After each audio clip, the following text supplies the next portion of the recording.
اور باپ کا حق بیٹے پر کیا ہے کہ باپ اپنے بیٹے کے ساتھ کیا کرے؟ کیا حق ہے؟ کہ یحسنا اسمہ، باپ اپنے بیٹے کا اچھا سے اچھا نام رکھے، باپ اپنے بیٹے کا اچھا سے اچھا نام رکھے۔ یہاں پر رک کے ایک جملہ کہنا چاہتا ہوں، کیا اچھا سا نام رکھے؟ کیا فائدہ ہوگا؟ اچھا سے اچھا نام۔ لیکن آج سماج میں کچھ نام ایسے ہیں، میں دعوے کے ساتھ کہتا ہوں کچھ نام ایسے ہیں، دنیا کی کسی بھی زبان میں چلے جاؤ، ان کی زبان کی ڈکشنری لے لو، اس لفظ کے معنی ڈھونڈو، تلاش کرو، اس لفظ کے معنی نہ ملیں گے۔ ایسے ایسے نام ہیں، ایسے ایسے نام۔ امام کیا فرماتے ہیں؟ باپ کا فریضہ یہ ہے کہ اپنے بچے کا اچھا سے اچھا نام رکھے، اور آج سماج میں ایسے ایسے نام ہیں جن کا کوئی مطلب ہی نہیں نکلتا۔ مولا یہ بتائیے اچھا نام رکھنے سے کیا فائدہ ہوگا؟ کیا فائدہ ہوگا؟ سنیے کیا فائدہ اچھا نام رکھنے سے؟ فرماتے ہیں ہم اہل بیت کے نام کے اوپر اپنے بچوں کا نام رکھو۔ کیا فائدہ ہوگا؟ کہ قیامت کے دن بروز محشر جب ہر انسان نفسا نفسا کا عالم ہوگا، ہر انسان اپنا اپنا ماحول دیکھ رہا ہوگا، اس عالم میں پروردگار ہر انسان کو اس کے باپ کے نام سے بلائے گا۔ غور کریے گا، یہ فخر ہے ہمارا۔ ہمارے یہاں روایتیں ہیں کہ ہر انسان کو اس کے باپ سے بلائے گا، بعض جگہ روایتیں انسان کو اس کے ماں سے بلائے گا۔ کیا فرق آپ سمجھ جائے گا؟ صلوات پڑھے محمد والے محمد۔ یہ ہمارے یہاں ہے کہ اللہ ہر انسان کو اس کے باپ کے ساتھ نام کے ساتھ بلائے گا، بعض جگہ کہ پروردگار انسان کو اس کی ماں کے ساتھ بلائے گا۔ جب باپ کے ساتھ بلایا جاتا فوراً سمجھ جاتا ہے اس کا بیٹا ہے، لیکن اگر کسی کو ماں کے ذریعے بلایا جاتا ہے تو پوچھا جاتا ہے باپ کون ہے، اس کا باپ کون ہے۔ یہ ہمارا فخر ہے، ہمارا غرور ہے کہ پروردگار ہم کو ہمارے باپ کے نام سے بلائے گا۔ یہ اور ہوں گے جن کو ان کی ماں کے نام سے بلایا جائے۔ بہرحال پروردگار مولا بتائیے فائدہ کیا ہوگا؟ کا فائدہ یہ ہوگا قیامت کے دن ہر انسان کو اس کے نام کے ذریعے بلایا جائے گا۔ پھر فرماتے ہیں جن کا نام ہم اہل بیت کے نام کے مطابق ہوگا تو ان کے نام کی وجہ سے قیامت کے دن اللہ ان کے عذاب میں کمی کر دے گا۔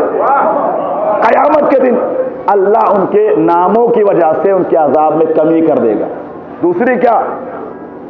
دوسری صفت کیا بیان کی؟ بس یہ دو میں تمام کروں۔ دوسری کیا؟ وَأَن يُعَلِّمَهُ الْكِتَابَ، باپ کا فریضہ یہ ہے کہ اپنے بیٹے کو قرآن کی تعلیم دے۔ باپ کا فریضہ وَأَن يُعَلِّمَهُ الْكِتَابَ، باپ کا دوسرا فریضہ یہ ہے کہ اپنے بیٹے کو قرآن کی تعلیم دے۔ مولا کیوں تعلیم دے؟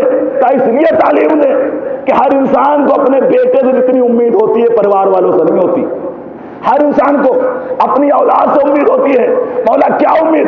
کا امید یہ ہوتی ہے کہ میرے مرنے کے بعد میرا بیٹا مجھے سورہ فاتحہ دے گا۔ تو سورہ فاتحہ وہی تو دے گا جس کے باپ نے زندگی میں قرآن کی تلاوت سکھائی ہو۔ وَأَيُّعَلِّمَهُ الْكِتَابَ، باپ کا دوسرا فریضہ یہ ہے کہ اپنے بیٹے کو قرآن کی تعلیم دے۔ جب قرآن کی تعلیم دے کے جائے گا تو والدین کے مرنے کے بعد اس کا بیٹا اسے سورہ توحید یا سورہ قل اللہ کے ذریعے سے یا سورہ حمد کے ذریعے سے فاتحہ بخشتا رہے گا۔ تو یہ ہے عزیزو مجلس کے یہی فائدے ہیں کہ مجلس میں آنے کے بعد باپ کا فرض کیا ہے بیٹے کے اوپر اور بیٹے کا فرض کیا ہے باپ کے اوپر۔ انشاءاللہ اگلی مجلس میں بیٹے کے کیا فرائض بیان کروں گا۔ تو یہ عظمت مجلس ہے کہ ان مجالس میں آؤ، یہاں درس ملتے ہیں، یہ درس گاہیں ہیں، یہاں وہ باتیں بتائی جاتی ہیں جو ہمارے ائمہ نے بتائی ہے۔ ہاں عزیزو یہ ایام عزا، آج چوتھی محرم ہے، آج کی تاریخ بڑی قیامت کی تاریخ ہے۔ ہم لوگ پڑھ لیتے ہیں، آپ سن لیتے ہیں، لیکن اگر احساس کر کے کربلا پہنچ جائیں گے تو آپ بہت روئیں گے۔ کیوں؟ اس لیے کہ آج کی تاریخ وہ تھی جب کربلا کے میدان میں لشکر آنے شروع ہو گئے، لشکر آنے شروع ہو گئے۔ لیکن عزیزو حسین کے ساتھ کون ہے؟ حسین کے ساتھ 6 مہینے کے لیے اصغر ہیں، 72 یا 73 افراد ہیں، کچھ اور زیادہ افراد ہیں، 100 افراد کی تعداد حسین کے پاس۔ لیکن تاریخ بتاتی کہ لشکر آنے شروع ہوئے تو کوئی 1000 کی تعداد میں نہ آیا، کوئی 4000 کی تعداد میں، کوئی 10,000 کی تعداد میں۔ بھائی تمہیں جنگ تو کرنا ہے 100 آدمی سے، یہ ہزاروں کا لشکر کیوں لے کر آ رہے ہو؟ آواز آئے گی اس لیے آ رہے ہیں ہمارا مقصد ہے حسین کو قتل کرنا۔ ہاں عزیز حسین کو قتل کرنے کے لیے آج کربلا کے میدان میں لشکر پہ لشکر آ رہے ہیں۔ لیکن ہاں عزیزو کربلا کے میدان میں لشکر پہ لشکر تو آ رہے ہیں، لیکن کسی تاریخ نے نہیں لکھا کہ حسین کے چہرے پر خوف آیا ہو، حسین کے چہرے پر ڈر آیا ہو۔ کیوں؟ اس لیے کہ حسین بتانا چاہتے ہیں ہم اپنے اپنے افعال کے ذریعے سے، اپنے یقین کے ذریعے سے خدا کی بارگاہ سے بہت نزدیک ہوتے جا رہے ہیں۔ ہاں عزیزو، کربلا کے میدان میں لشکر آنے لگے، لیکن ایک بات عرض کرنا ہے، ایک بات آپ کے سامنے گوشگزار کرنا، کیا آپ یہ مت سوچئے کہ ہم جب بار بار مجلسوں میں جاتے ہیں تو ہم حسین کے اوپر احسان کرتے ہیں، ہم حسین کی ماں فاطمہ کے اوپر احسان کرتے ہیں۔ ایسا نہیں ہے عزیزو، آپ جہاں بھی رہتے ہیں اگر حسین کا ماتم کرتے ہیں تو حسین کی دکھیاری ماں آپ کا شکریہ ادا کرتی ہے، حسین کی دکھیاری ماں آپ کے آنسوؤں کو لے جا کر حسین کے زخموں پر لگاتی ہے تاکہ آپ کے آنسو حسین کے زخموں کا مرہم بن جائیں۔ ہاں عزیزو، تاریخ ملتا ہے، ایک واقعہ ملتا ہے، لبنان میں قبرستان ہے، لبنان ایک ملک ہے، وہاں قبرستان تھا۔